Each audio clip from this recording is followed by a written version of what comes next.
Yes, guys, and welcome to my Arsenal versus Brentford preview video lineup for our game kickoff on Saturday, 3 p.m. kickoff at the Emirates Stadium. I'm here, of course, to give you my preview, my match thoughts, my prediction, and my predicted lineup all in this video. So make sure, if you're new to the channel, you do subscribe, smash the like button on the video as well, comment your score prediction, your lineup, comment everything about your thoughts going into this game, and let's get right into it. So yeah, of course, Arsenal do return on Saturday at the Emirates, 3 p.m. kickoff, of course, up against Brentford.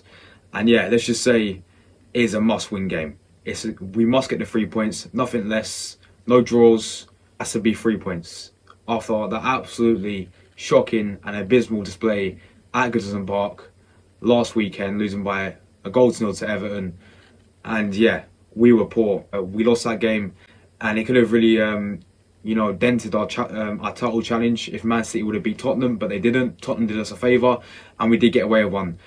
This week, however, if we lose, I've got a feeling Man City might be Aston Villa as well, so we may not get away with it this time. We cannot lose. We have to bounce back. That is the key phrase, is Arsenal needs to bounce back for this game against Brentford. Because at the end of the day, we have seen it this season where Arsenal do bounce back. After losing one game this season, the next game we bounce back. Players have this mental change in them and this new mentality where we do bounce back. And we're not the old Arsenal where we lose one game and we lose another game, like we did last season. As soon as we lost one game, we capitulated and we fell apart. This season, it seems to be different.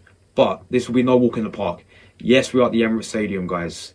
Yes, we are unbeaten at the Emirates Stadium this season. We haven't lost a game at the Emirates in the Premier League this season, which is a very good advantage for us.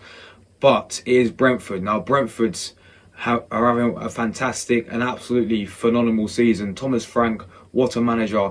What a job he's done with Brentford, because they're currently sitting 7th in the Premier League table.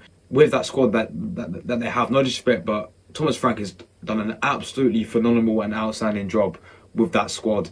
Yeah, especially the main key factor that I'm worried about this game is, yes, we battered them at the Brentford Community Stadium at the start of the season 3-0. This game will be totally different in my opinion. Brentford, their form has absolutely risen since that game. They look a totally different side to that game when we did beat them 3-0. And I look at their games against the Big Six as well. You just got to go through them.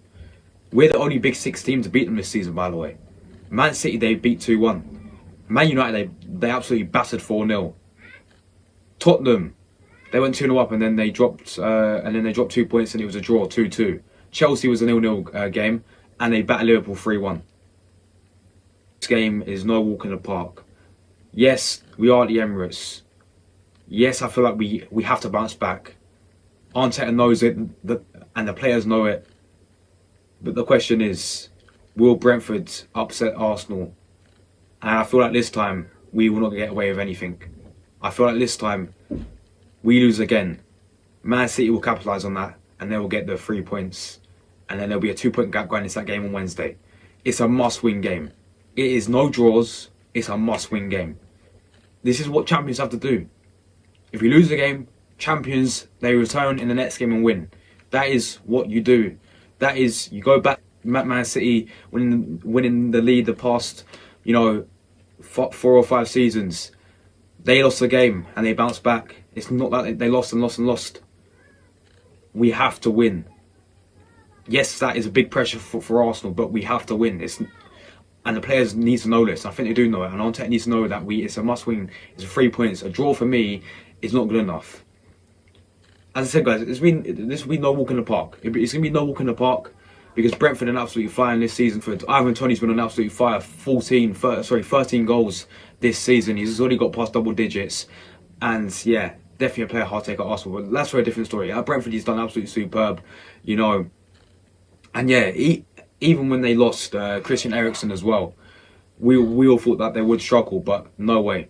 They've been absolutely fantastic, and they do have some players, that Arsenal really have to watch out for. Of course, Ivan Toney is a target man, and Bromo as well.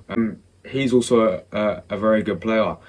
Obviously, they got Damsgaard as well. I remember watching him in the Euros and the World Cup for Denmark. And yeah, obviously they got Norgard, who actually did score against Arsenal at the Emirates last season. Going back to the game as well, we did actually win 2-1, so it was a very tight game as well. We did go 2-0 up, but let's just say towards the end, they put one back. It was a bit nervy, and yeah, that could have gone either way.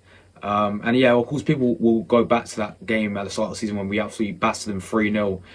Yeah, that was a very good performance, but I do think this is going to be very, very different. I do think this will be a very, very tight game, and I wouldn't be surprised if we do end up dropping points in this game, because Brentford do know how to get a result against the Big Six this season. So yeah, let's move on to my score prediction then. I do think we will get back to winning ways. I do think we will win, but it's going to be a very, very tight game. I'm actually going to go with an Arsenal 1-0 win. We're going to keep a clean sheet, I think, but it's going to be a very tight game. Brentford, I think they will be more, of course, defensively, but then they love to hit teams on the counter-attack, and they really can damage you on the counter-attack. So I do think that we are going to win 1-0, and simple as that, man. And let's get right to my predicted lineup. And we're going to go with, of course, the main man himself, Ramsdale. Simple as that. No questions about that. And yeah, he's going to go in goal. The back four, then right back. Now, there's been lots of talk about Ben White. He has been poor these past two games. Man United, he was poor, and Everton, he was shocking. Do we give Tomiyasu? Do we throw Tomiyasu back in? For me, we give Ben White one last chance. Ben White's going to go in there. He's been really good this season, apart from the past 2 games. So I'm going to keep him in there for now. If he performs below standards, Tomiyasu has to go back in there. But for now, Ben White keeps his position at right back. Centre backs, plain and simply, Gabriel Magalhaes and William Saliba. They've been very, very, very rock solid this season, of course. Yeah, Gabriel's made the most last-ditch tackles in Europe, I'm pretty sure. So in the top 5 leagues this season. So yeah, big up to Gabriel. And yeah, Saliba, of course, has been absolute Rolls Royce as well. So yeah, they're gonna be my 2 centre backs, obviously, playing as simple as that. Left back, I'm gonna go with Alexander Zinchenko. Of course, Tierney. Look at that shirt there. Look, I love Tierney, but he's not getting in, is he, at all at the moment? Arteta seems to really rate Zinchenko. I think because mainly he can convert into the midfield. That is why, and since Zinchenko sort of does suit Arteta's play style. You know, Tierney likes to bomb up and down and likes to whip crosses in. You don't really see Zinchenko do that. You more see Zinchenko drifting into the midfield all the time because he can play there, of course. So we're going to go with Zinchenko. Midfield, of course, has to be Thomas Partey and Granit Xhaka. Will Jorginho get in? I don't think he will for this type of game. I suggest we bring Jorginho off the bench when we are winning the game and not losing the game. But yeah, so yeah, we're going to go Xhaka and Partey. Both of them need to really step up for this game because they've been average. They're really average and really poor against Everton. So yeah, time to bounce back for them. And then I'm going to go with, of course, Martin Odegaard, who was absolutely shocking against Everton, by the way. But he's the captain of Arsenal. He will play for this game for sure. Odegaard in number 10. Simple as that. And Smith Rowe is still injured anyway, so can't play him in there. This is where I will change things around, actually. And Gabriel Martinelli, for me, I love Martinelli, but he will be getting dropped for this game. I will give Leandro Trossard a real chance to, you know, give him a real opportunity for this game against Brentford. He's going to go on the left-hand side. I am a big fan of Trossard, and I do think he can really help our team out a lot. So yeah, Trossard on the left. And then right-hand side, I will go with, of course, the main man himself, Bukayo Saka. Simple as that. And then obviously up front as the main striker is Edin Nketiah. And yeah, we all know Jesus is not back yet, so Edin Nketiah has to perform. He was very, very poor against Everton. It's time for him to perform at the Emirates now and hopefully play well. So yeah, that's my predict lineup, guys. Let me know your thoughts about the game. I said I've gone 1-0 to Arsenal. Comment everything down below, and yeah, let's hope. I'm live after the game, of course. My match reaction. Let's hope I've got a smile on my face and I'm not fuming. Let's hope we get all the 3 points. Come on, you Gunners. I'll see you guys soon for another video.